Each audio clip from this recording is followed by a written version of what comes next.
Big Boss Malayalam season 7 live അപ്ഡേറ്റ്സിലേക്ക് പോകാൻ. ലൈവില് അനീഷ് ഫിലിം സ്റ്റാർ ആയിട്ട് തകർത്തോണ്ടിരിക്കുന്ന കാഴ്ചയായിരുന്നു. സാബുമാന്റെ കൂടെ സെൽഫി ഒക്കെ എടുക്കുന്നുണ്ട്. അപ്പൊ സാബുമാൻ പറയുന്നത് സുപ്രഭാതം എന്ന് പറയുമോ അനീഷേട്ട? അപ്പോ സുപ്രഭാതം ബിഗ് ബോസ്, സുപ്രഭാതം കേൾക്കുന്നുണ്ടോ ബിഗ് ബോസ്, കേൾക്കുന്നുണ്ടോ എന്നൊക്കെ പറഞ്ഞിട്ട് അനീഷ് അവിടെ കുറച്ചു നേരം നിന്ന് സെൽഫി ഒക്കെ എടുക്കുന്ന പോലെയൊക്കെ അഭിനയിച്ച് കാണിക്കുന്നുണ്ട്. എല്ലാവരുടെയും കൂടെ സെൽഫി എടുക്കുന്നുണ്ട് കേട്ടോ. ഭയങ്കര ജനസമ്മതനായിട്ടുള്ള സൂപ്പർ സ്റ്റാർ ആണ്.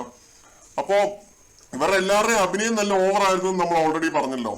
ആരും അത്ര നാച്ചുറൽ ആയിരുന്നില്ല എന്നുള്ള അഭിപ്രായം എനിക്കുണ്ട്. ആരും തന്നെ നാച്ചുറൽ ആയിരുന്നില്ല. ആര്യനൊക്കെ വൻ ഓവർ ആയിരുന്നു. എല്ലാവരും തന്നെ കേട്ടോ, ആരും ഒരാളുടെ പേരെടുത്തൊന്നും പറയുന്നില്ല, നല്ല ഓവർ ആയിരുന്നു.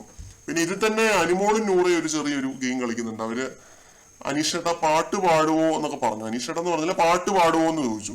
അവിടെ അനീഷിന് ഒരു കൺഫ്യൂഷൻ വന്നു, പാട്ടുകാരനാണോ ഫിലിം സ്റ്റാർ ആണോ എന്ന് ബിഗ് ബോസ് ചോദിച്ച സമയത്തെ. അപ്പോൾ പക്ഷെ ഇവഞ്ച്വലി അത് പറയുന്നുണ്ട്, ഞാൻ ഫിലിം സ്റ്റാർ ആയിട്ടാണ് എനിക്ക് തോന്നുന്നതെന്ന് പറയുന്നുണ്ട്. പിന്നെ നെവിന്റെ ഒരു അഭിനയമാണ് അവിടെ വീണ്ടും വിലങ്ങുതടിയായത്. കാരണം നെവിൻ മേക്കപ്പ് മാൻ ആയിട്ടൊക്കെ പുറകെ നടക്കുന്നുണ്ടായിരുന്നു. പ്ലേ ബാക്ക് സിംഗറിന് എന്തിന് മേക്കപ്പ് മാൻ?